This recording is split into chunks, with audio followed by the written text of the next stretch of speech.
Congressman, explain to us what happened with you and Kevin McCarthy. Well, I was doing an interview with Claudia from NPR, a lovely lady, and when she was asking me a question, and at that time I got elbowed in the back, and it kind of caught me off guard because it was a clean shot to the kidneys, and I turned back, and there was Kevin, and I for a minute I was kind of, what the heck just happened? And then I chased after him. Of course, as I've stated many times, he's a bully with $17 million in a security detail.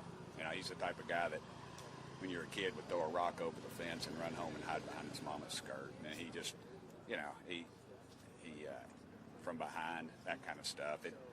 That's not the way we handle things in East Tennessee.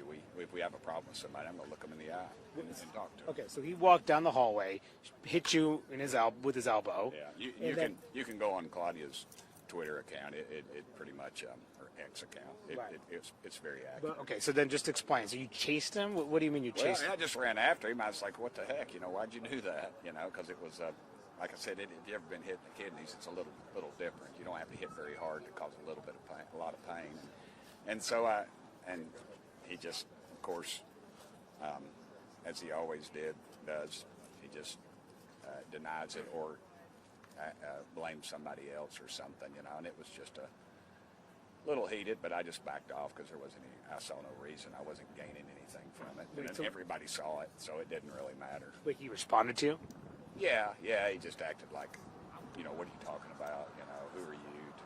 That kind of thing. And it's just, I think that's symptomatic of the problems that he's had in his short tenure as Speaker. And were you face to face when you had this interaction? Yeah, but there's security detail, and I get it. They were doing their job, so it wasn't exactly like he wouldn't turn around and face me. He kept scurrying, trying to keep people between me and him. And then, so where did he? I just let it go at that point. It wasn't. Were you yelling? He was. Yeah, I raised my voice to him. I thought it was appropriate. You just don't expect a guy who was at one time 3 steps away from the White House to hit you with a sucker punch in the hallway. And did he raise his voice back to you? Yeah, just that high-pitched kind of thing, I believe, and that was about it. And did he walk into his office? How did this end? No, he just kept on walking down the hall. I don't know where his office is now. And he had his detail and his posse, so to speak, was with him. So did his detail try to stop you? Do what? Did his detail try to stop you? The detail kind of got, one guy got between us there towards the end, but I wasn't looking to knock him out or anything. I just wanted to let him know I know it was him. Were you injured? I don't know, injured, man. Did it hurt? Yeah. As a matter of fact, it still hurts because it was a shot to the kidneys, and it still hurts. Oddly enough, it's not anything probably not gonna do an ethics complaint on him. He's not worth it. He's gonna be gone here either after Christmas or next year. And like I said, he's got the $17 million, and he's gonna keep. He's already messing in everybody's races, and we all know that. Are you accusing him of assault? Am I accusing him of assault? I don't know.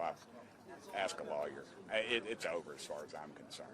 He said to our colleague Melanie Zanona that this was a tight hallway. He denies this interaction. He says a tight hallway, and I bumped into him. He says that this was not an intentional thing. There's 435 congressmen. I was one of the 8 that voted against him. That hallway was, there's plenty of room. You can walk four side by side. He chose to do what he did. And, it'll end right here, I'm sure. It'll just be a little asterisk on his storied career. And he told me last week, you are only concerned about press and policy. That's why you voted him out. You're just concerned about the press. Yeah, and that's why he held an exclusive press conference with CNN. What do you mean? I mean, he doesn't think that you did it for any real reason other than to bolster your own profile. I've gone through all the reasons. He just doesn't. He doesn't keep his word, and I think this is pretty much. It shows what he did.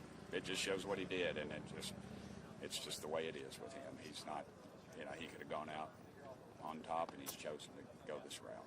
And I feel sorry for him. I pray for him every day. You might not believe that, but I do. I pray for him, and I hope he finds some happiness in his life.